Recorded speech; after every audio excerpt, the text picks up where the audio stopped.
Tinubu must be stopped now. Nigerians, Tinubu must be stopped.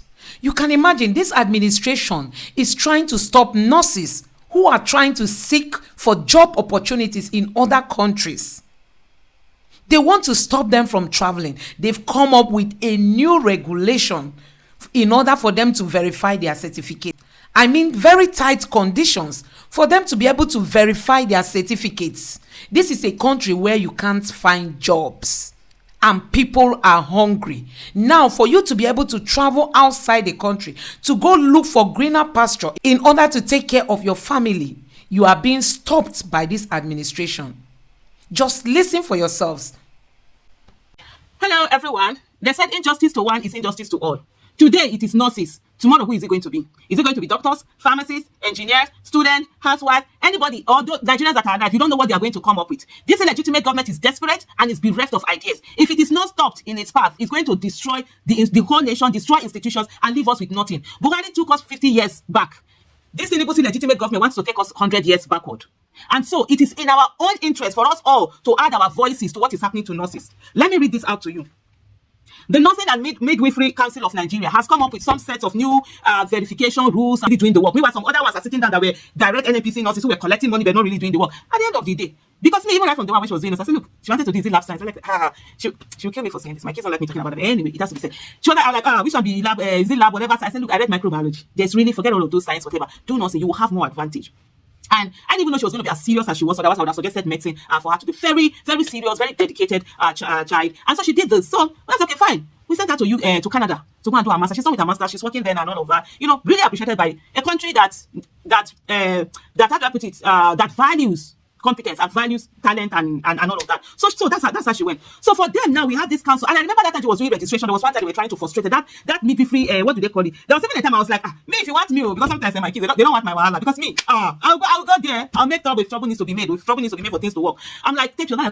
She did it herself. Me, because we normally don't interfere. I don't like this situation whereby I need to call somebody for something to be done. No, go and do it like everybody we have there. And so I will raise the issue like everybody is raising it up. And so I'm just giving you a background. And so I knew there was all of that. Now we have a draconian rules being put down that nurses cannot finish and travel. They have to do this. They have to stay there. You are asking them to go and get some sign off from some the head of the place that they had worked in. With all of the abuses that we have, with all of the sexual abuses that are going on, you are giving more power to some people to not put other people in vulnerable position and abuse the power that they have against them. Why are you stopping them? Let me first of all read those laws. So the memo, of course, sent to honorable commissioners, secretaries of health services, chief medical directors, national president of association of nurses, midwife directors of nursing services, heads of department, provosts and principals, coordinators, zonal officers, people that have been CC. He said, dear sir, madam, revised guidelines for verification of certificates with the Nursing and Midwifery Council of Nigeria. First of all, even the document itself that is put forward, not professionally done. You could see, let me not go on that one yet. The Nursing and Midwifery Council of Nigeria hereby inform you of the revised guidelines and requirements to be met by all applicants seeking for verification of certificates to foreign nursing board/council. The guidelines and requirements are as follows. 1. Applicants are to visit, they put the website and log in to initiate verification application by clicking on the verification application link. Fair.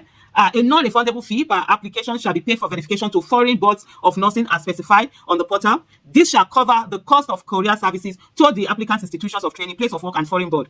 3. Eligible applicants must have a minimum of 2 years post-qualification experience. Hello, excuse me, did you give them jobs? Why are you keeping them? Are you the one that paid for this thing? There are a lot of people who have gone to private schools to do their nursing and all of that. They have there's no even subsidy. Even there's subsidy at this place. Why are you keeping them here? Why are you telling them they have to have post 2 years, this and that and those? Let the foreign institutions or whatever it is that want, they be the ones to be telling them this condition. And then where are the jobs? Did they come out and tell you they didn't apply? Some of them they apply housemanship. I had another one. This is my in-law too. Then I had a nurse, a doctor, and a lawyer in my house. Jobless. The nurse and the doctor, they're all in Canada now. I'm not kidding, they're all in Canada now. The doctor was looking for a place to do housemanship. She couldn't, they were telling her to bring money to come and pay. Like, how are you somebody bribing to do housemanship? And now you're saying, 2 years, but did you provide the job for them? Why do they have to have this job for you? If somebody decides, I'm going to do nursing today and fly out tomorrow, let that be. And then 3. Okay, absolutely. The eligible applicants will have a minimum of 2 years post-qualification experiences from the date of issuance of permanent practicing license. Any application with provisional license shall be rejected outrightly. The council shall request a letter of good standing from the chief executive officer of the applicant's place of work. You're not putting people at a vulnerable place. We already see how people misuse their powers in places and all of that. We've seen a lot of workplace harassment, sexual harassment, and what have you. And now you're making people more powerful to tell them that, you have to go through. Why? As in what? of work and the last nursing training institution attended, our responses on this shall be addressed directly to the registrar/CEO, Nursing and Midwifery Council of Nigeria. Please note that the council shall not accept such letters through the applicant. Applicant must have active practicing license to a minimum of 6 months to expiration date. Applicant must upload a certificate of registration only. Notification of registration is not acceptable. How easy are these registration? How fast do you make them? How seamless is it? Do people have to suffer before they get these things? The applicant shall receive prompt notice via his or email dashboard on the status of the verification application. Please note, processing of a verification application takes a minimum of 6 months. All applicants shall ensure that complete requirements are met before initiating verification application, as incomplete documentation shall not be processed. The implementation of this guideline takes effect from 1st March 2024. All pending verification application before this revised guideline will be processed accordingly. Heads of nursing institutions should take note and bring the content of this circular to nurses. Thank you for your cooperation with the council in promoting and maintaining excellence in nursing education practice in line with global best practice. This is definitely not global best practices. This is draconian. This is slavery. This is keeping people down. Dr. Farouk Umar Abubakar, Registrar CEO. Because Dr. Farouk Umar Abubakar, do better. Yes, there's a situation. Nurses are leaving the country. Why not? The country, nurses, medical, a lot of people are leaving the country. Why not? There is no enabling environment for them to be able to work effectively in Nigeria, right? Fine. And we have a beautiful thing here. Nigerian nurses, Nigerian doctors, a lot of them, they are wanted abroad.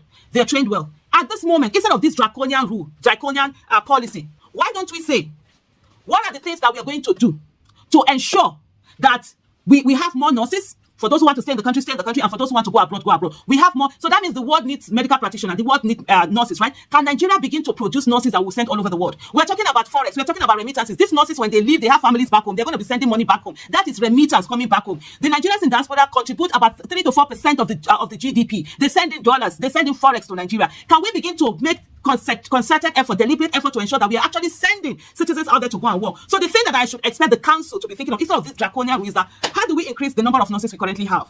What will it take to double the number of nurses that we produce every year in Nigeria? I don't have the numbers. What are the numbers? 100,000, 200,000, 500. Can we double that? In the next 2 years, can we triple that? In the next 4 years, can it be quadrupled? In the next one.